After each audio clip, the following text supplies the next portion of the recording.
रंबा हो संबा हो कोई यहाँ है नाचे नाचे कोई वहाँ है नाचे नाचे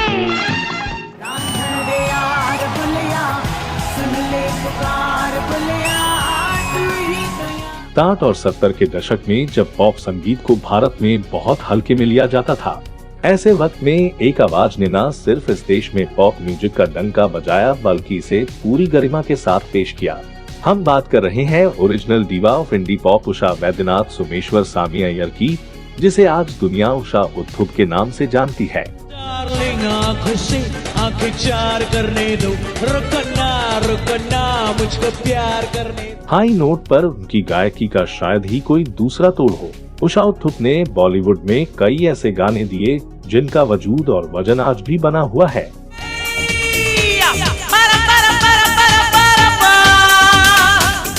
अपनी दमदार आवाज के चलते उन्होंने न सिर्फ पॉप सिंगिंग को एक अलग मुकाम दिलाया बल्कि ये बाकी सिंगर से हटकर पहचान बनाने में कामयाब हुई। बेहतरीन गायिका होने के अलावा वो एक अभिनेत्री, संगीतकार और टेलीविजन पर्सनालिटी भी रह चुकी हैं। उषा पॉप के अलावा जैज भी गाती हैं।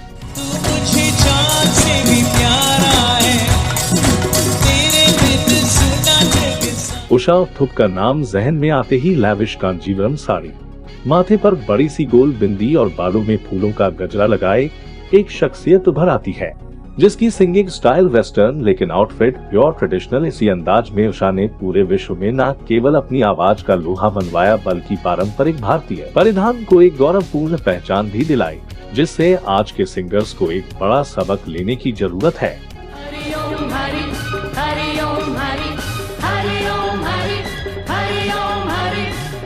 नमस्कार, प्रणाम, आभार।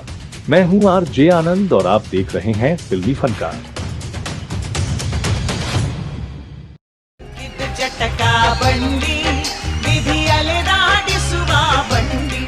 भारतीय पॉप संगीत की महारानी और पार्श्व गायिका उषा उत्थुप 4 दशकों से ज्यादा समय से अपने गानों से लोगों का मनोरंजन कर रही हैं।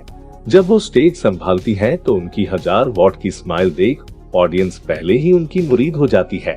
जब बारी गाने की आती है तो लगता है जैसे क़यामत आ गई हो। लेकिन इस अद्भुत गायिका ने कैसे और कहां से अपने कैरियर की शुरुआत की, आइए पहले वो जान लेते हैं।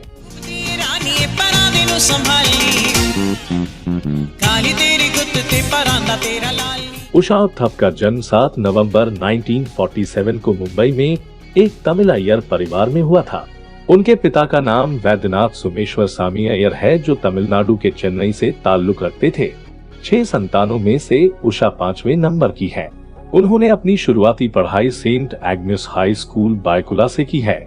जब वो स्कूल में पढ़ती थी तो एक बार उन्हें संगीत की क्लास से बाहर निकाल दिया गया था क्योंकि उनकी आवाज मोटी और रूखी थी। लेकिन उनकी संगीत की अध्यापिका ने पहचान लिया था कि उनके अंदर कुछ खास है और उन्हें संगीत की शिक्षा दी।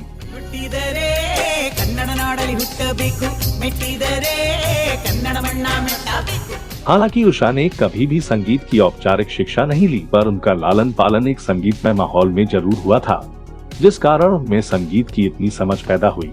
दरअसल उनके माता पिता रेडियो पर पश्चिमी शास्त्रीय से लेकर हिंदुस्तानी और कर्नाटक संगीत सुनते थे।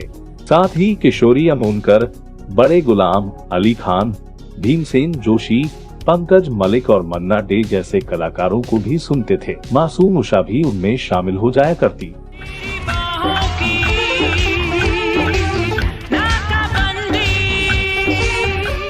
अब जानते हैं कि उनका करियर कैसे शुरू हुआ। उनकी 3 बहनें थीं और सभी सिंगर थी। उन्हें सामी सिस्टर्स के नाम से जाना जाता था। वो बॉम्बे के मशहूर क्लबों और जिमखाना से लेकर देश के दूसरे मेट्रो शहरों में परफॉर्म किया करती थी। उषा ने 9 साल की उम्र में अपना पहला स्टेज शो किया। बाद में उन्होंने भी अपनी बहनों को ज्वाइन कर लिया। बहनों ने ही उषा की मुलाकात उस दौर के सबसे मशहूर RJ अमीन सयानी से कराई। उन्होंने उषा को रेडियो सिंगिंग शो में गाने का मौका दिया। उस दौरान उन्होंने मॉकिंगबर्ड हिल गाना गाया, जो दर्शकों को बेहद पसंद आया। उसके बाद उनका रेडियो शो में गाने का दौर जारी रहा।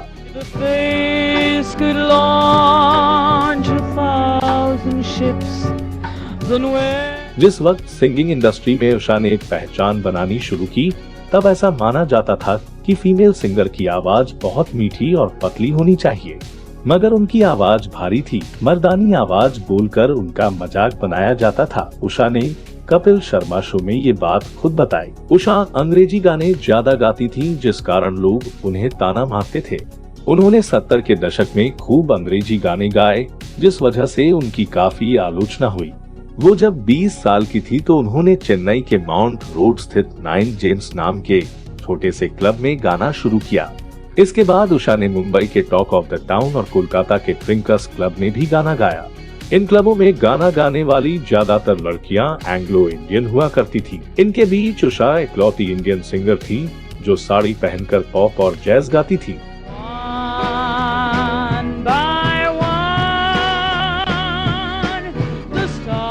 उषा के स्टाइल ने न केवल सभी का ध्यान अपनी तरफ खींचा, बल्कि देखते ही देखते वो क्लबों में गाना गाने वाली हाईएस्ट पेड सिंगर बन गई।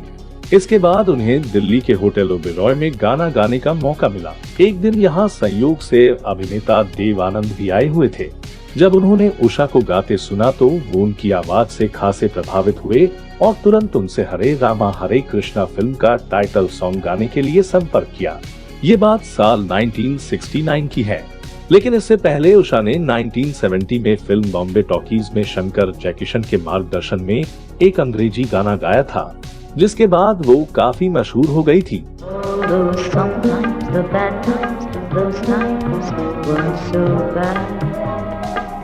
1971 में उन्हें फिल्म हरे रामा हरे कृष्णा में गाने का मौका मिला।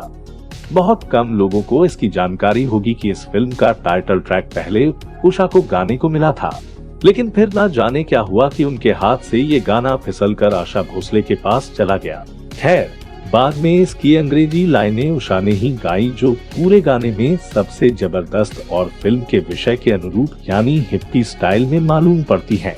इसके बाद तो उन्हें कई फिल्मों में गाना गाने के ऑफर आने लगे। पहले आप ये सुने।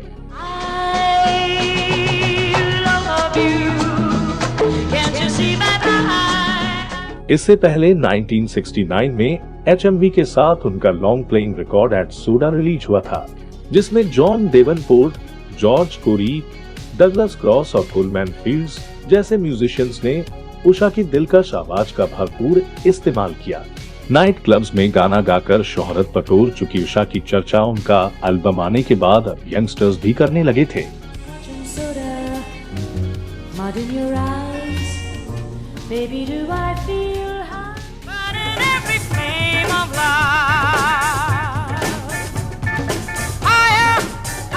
जिस आवाज के लिए उषा को अपमान का घूंट पीना पड़ा, जिसका मर्दानी आवाज कहकर मखौल बनाया गया, उसी आवाज ने उन्हें बेशुमार कामयाबी दिलाई। 1970 से 1980 के दशक के दौरान उन्होंने दिग्गज संगीत निर्देशक R.D. बर्मन और बप्पी लाहिरी के साथ कई सुपरहिट गाने गाए।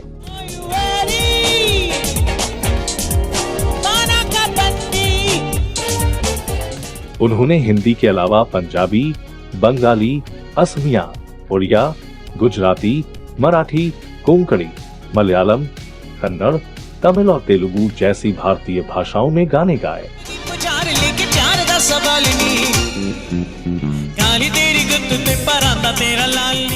इसके अलावा French, German, Italian, singly, Swahili, रूसी, नेपाली, अरबी, जुलू और स्पेनिश जैसी विदेशी भाषाओं में गाकर उन्होंने खूब अंतर्राष्ट्रीय ख्याति बटोरी। एक बार जब वो अपने शो के लिए डरबन में थी तो वहाँ के आयोजकों ने उन्हें दक्षिण अफ्रीका के राष्ट्रपति नेल्सन मंडेला से मिलवाया। नेल्सन मंडेला उषा से इतने प्रभावित हुए कि वो उनसे पूछ बैठे कि तुम्हें मेरे देश में क्या चाहिए, मैं तुम्हारे लिए करूँगा। कुछ ऐसा सम्मान विदेशी धरती पर इस देश की गायिका को मिला। इसके अलावा केन्या के पूर्व राष्ट्रपति जोमो केन्याट्टा ने इनकी गायन प्रतिभा से खुश होकर इन्हें केन्या का माननीय नागरिक बनाया।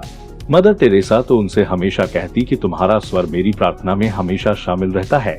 इंदिरा गांधी ने तो उन्हें जब भी सुना तो कहा, उषा यू आर फैबुलस।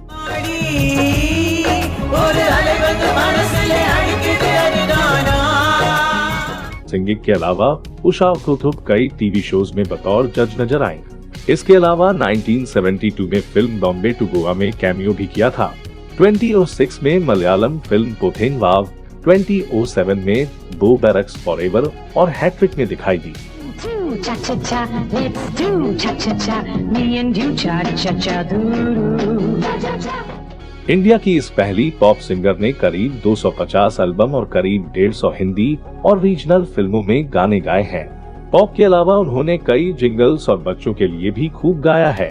चाय कॉफी कॉफी मुंबई पटना गुवाहाटी दिल्ली भोपाल।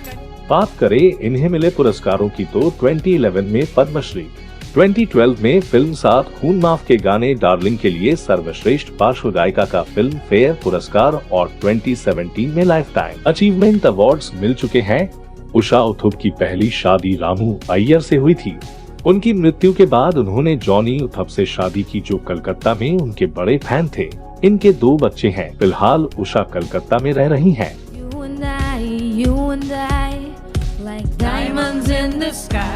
करीब 75 से ज्यादा बसंत देख चुकी उषा इज स्टिल अनस्टॉपेबल। उनके गीत संगीत ने धर्म, जाति और राष्ट्रीयता की दहलीजों को तोड़कर एक बनाने का काम किया है। भारत की शान उषा उथुप को हमारा दिल से सलाम। इंडिया, ये है इंडिया, तेरी नींद उड़े जाए, गजरा बहकेगा। दोस्तों, अगर आपको हमारा ये वीडियो पसंद आया हो तो इसे लाइक, सब्सक्राइब और शेयर करना ना भूलें। मुझे दीजिए इजाजत। नमस्कार।